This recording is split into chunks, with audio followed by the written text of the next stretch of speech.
Coach Amber here, Coach Eric. We're going to be going through the different variations of squats that you'll see in a CrossFit class, and they all build upon each other.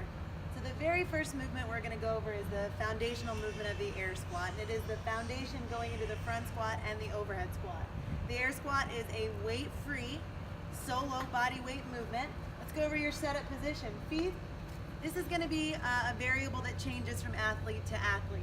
And we'll go over how you determine where your proper stance would be. But feet are going to be anywhere between the hip to the shoulder width apart. So he's going to set up his feet. Gaze is neutral. We don't want to be looking up. We don't want to be looking down. Wherever his back is positioned, that is where his neck is going to be, and that is his gaze. Let's go into the points of performance. Neutral spine. From his shoulder to his hip, that is one unit that is never going to break. So neutral spine is going to be nice and straight. His weight is through his heels. If he wanted to wiggle his toes, he could. His weight is set back onto those heels. When he goes into his squat, his knees are never going to collapse in. They're going to be tracking over the toes. Depth. This is a big one. We talk about depth. When a coach is coaching you and watching you, we're going to be at the side and we're looking at his knee in relation to his hip crease. His hip crease is clearly below the top of that knee. If we were to put a marble on his quad, it would roll towards his hips, and that's how we know depth is met. Weight is still through the heels. The final thing we talk about on the air squat, coach, go ahead and come on up, is the line of action. And this is the path in which your body is moving first. The first thing that happens are his hips shift backwards. As soon as his hips start shifting backwards, then we can drop and break at the knee. That allows the body to hit that below parallel depth because your hips have the room to allow your torso to sink. So if we're looking at his points of performance, neutral spine, weight is through the heels, his knees are tracking out over his toes, he's below parallel, and that line of action was perfect. Go ahead and stand up.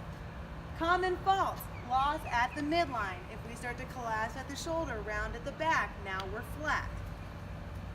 Another common fault is coming forward onto the toes. If we can see daylight underneath those heels, a lot of times that coming forward onto the toes is caused by an improper line of action. If you bend at the knee first, it automatically pulls you forward onto your toes. The third is knees collapsing in. We never want your knees to come in inside of your toes. When we say track over the toes, it's actively using your hip to push your knees out and ensure that your knees stay right over your feet. And the fourth, and probably the most common, is not hitting a proper depth. That would be a no rep in CrossFit. That's a not parallel, not below parallel squat. So we would want to work that range of motion until we can get full depth. So we want to make sure that we perfect this air squat before we add any additional weight load. But once you're ready as an athlete, then we're going to progress you into the front squat. Coach Eric's going to use a barbell to demonstrate this today. Just like on all the foundational movements, they build upon one another. So when we're talking about the front squat, all of your points of performance and your setup are going to translate right over into this movement. So the things that have changed, in addition to your points of performance from an air squat, are the proper front rack. So when we talk about a front squat, obviously the bar is on the frontal plane of the body. Elbows, we would like that elbow position to be parallel to the floor.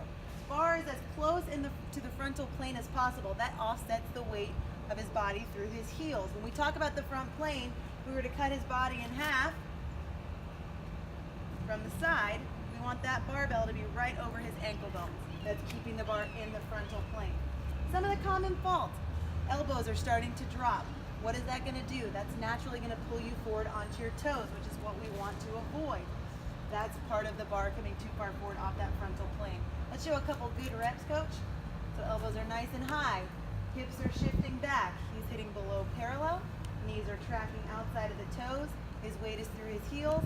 And a huge thing now that we've added weight load to the frontal plane is he's keeping that neutral spine, not allowing that bar to pull him forward or around his back.